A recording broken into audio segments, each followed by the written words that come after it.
So we're into the fourth round and we have the matchup we were all hoping for. Carlos Alcaraz versus Jack Draper. This is the preview. Let's go through it.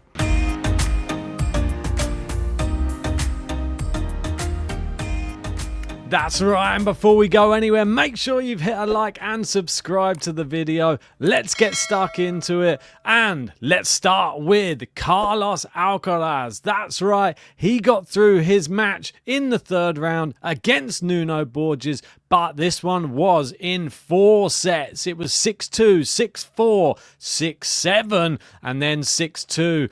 Extremely entertaining match. Carlos was at his absolute peak showmanship, was diving around the court, all sorts of stuff going on, and the crowd always leaves having got their money's worth when he's on the court. It's back-to-back Australian Open round of 16s and 3-0 in 2025. And lots to smile about for the biggest smile in tennis, even though they've not put a picture of him smiling with this caption, which is a little bit strange. This is what he had to say after his match on what he would improve. He said, "I think my level can be better in all areas. There are things that I'm doing quite well, but they can be better. The issue of unforced errors. In the end, I made too many silly mistakes. If I want to go far in this tournament and beat the best in the world, I have to get rid of many unforced errors and keep the intensity very, very high." Yeah, he really does. I mean, there are some very, very good opponents in this tournament coming up, Jack Draper being one of them. He said the thing is to keep improving, although these last 2 rounds have gone quite well, and little by little to keep getting a good feeling. He said, but if I have to say what I have to improve, it's a bit of everything. Yeah, and unforced errors, he hit 54 winners, but 50 unforced errors. Nuno Borges was 15 winners to 41 unforced errors, so he was much better than Borges on the day. Borges played really well and did well to win the third set, but it was not enough, and Carlitos does come through in 4 sets. In the post-match press conference, he was asked a question about some of the young talent on tour, the likes of João Fonseca, Lernatien, and Jakub Mensik. And he said, advice he could give to them, he said, I'm talking like I'm 30 years old. I'm just 2 years older than them. What advice?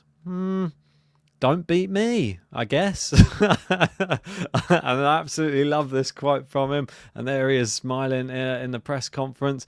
Brilliant to see him, full of fun, full of jokes, and bringing lots of entertainment to the Australian Open. And he had a little mascot that he had on court, had him after the match, took him to see some of the warm down stuff as well that the tennis players get up to. That was a really sweet moment too. And this is who he's beaten. Shevchenko straight sets, Nishioka straight sets, and Borges in 4. And the man he'll be playing in the 4th round is none other than the Brit, Jack Draper, the marathon man himself. He's taken the mantle. Murray retired and passed it on, it seems. It's like passing the baton in the relay race. And he's been on court for more than 12.5 hours in this tournament. 5 3-set matches won in a row, 2 against Australians, and now he faces Carlos Alcaraz. What a match! I mean, Vukic played his part. I mean, somebody always seems to turn up at the slams, but it was just one of those epic ones. We've had 2 back-to-back now, 5-set matches as the last match of the day. We had Tien defeating Medvedev, and now we've had Draper beating Vukic, but to do it in a super tiebreak at the end, 10-8, I'm made up for him. I mean, he's not had any of the crowd on his side at all, it seems. He played Kokkinakis, hostile crowd. Now he's played Vukic, hostile crowd. I think it might be a bit more evenly split come the Alcaraz match, but we know how much the crowd does love Alcaraz, and that is a bit of a worry for him. And like Jose Morgado says here, he's a great competitor when fit.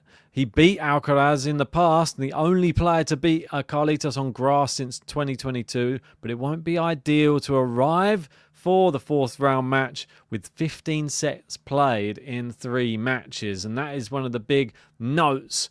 And he has come back, and he's from 2-1 down in all of the matches as well.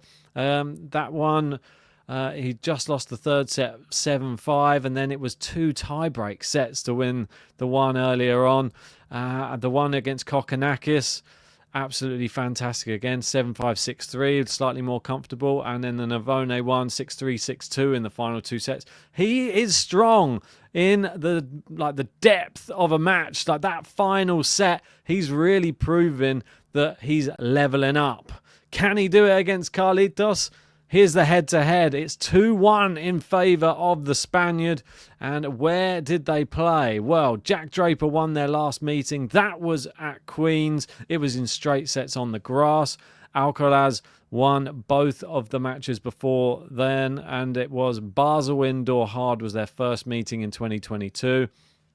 Outdoor Hard court in Indian Wells where Jack Draper retired in the second set. And then 2024. So they played once in each year so far. Now we're going to see them in 2025. The first time they've ever met at Grand Slam level. We're going to have to give a prediction on how we see this one going. Boom. Here we go. Let's get stuck into my prediction. How do I see this one playing out? Well, you see the mean face of Draper there. Can he maintain a level of meanness against Carlos Alcaraz? Alcaraz, he's going for the career Grand Slam. He has the other 3. He just needs the Australian Open. But Draper has just come from semi-finalist in the US Open. He would love to emulate that again. I think this is going to be quite close for a couple of sets. And I think the couple of sets that it's close, we're going to see a tie-break in one, and we're going to see the other one probably around like a 6-4. I think it's going to be one apiece. And then we're going to head into the third set, and I think that's where Carlos Alcaraz will take over. I think the fitness, I think the time on court for Draper will be a factor. Maybe the time of day this one is played will be a factor as well. If they end up playing in some hot conditions, I would definitely favour Alcaraz as well. I believe Alcaraz will take this in 4 sets, and I think the 4th set will probably be the most comfortable of them all. But that's just my prediction. Tell me your prediction in that comment section below. Do you think Jack Draper can do it again? Is he going to wait to go 2-1 down again before turning it around? Or is this his final coming out party and defeating one of the great players on tour in a Grand Slam? Or is this just Carlos Alcaraz, another stepping stone on his way to the career Grand Slam? Let me know your thoughts. And if you haven't done so, hit that like button, subscribe if you're new, and join us for more podcasts and previews coming up all tomorrow.